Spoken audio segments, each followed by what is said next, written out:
Let's do a problem involving the natural number e, a word problem that has to do with finance.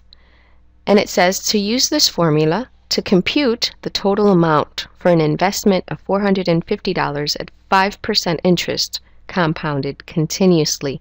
Anytime we compound continuously, this is the formula we need to use for 6 years.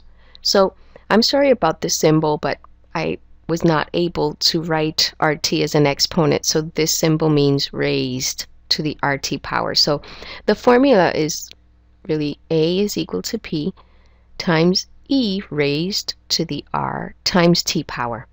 Now let's see what our variables are. P is your principal amount, that is $450. T, R is your interest rate, and your interest rate is 5%, okay? And T is the time you're going to invest this money for, which is 6 years.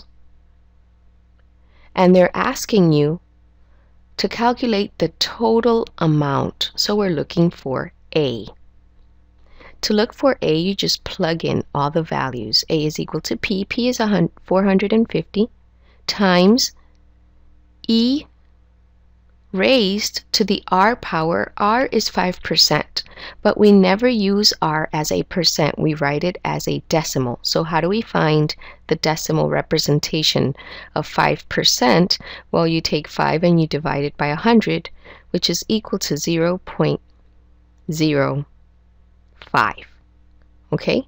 Or you can just simply take 5 and move the decimal point 2 places to the left.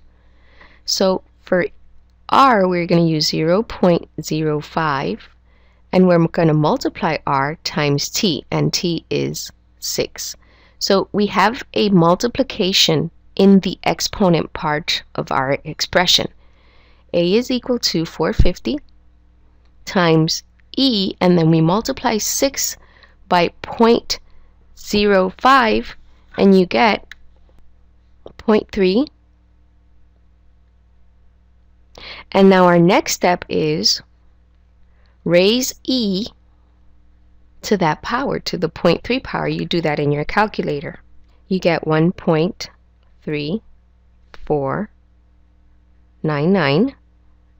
And now you multiply that times 450. That's 607.44. That's how much money you will have at the end of your 6-year period if this money is compounded continuously at 5%.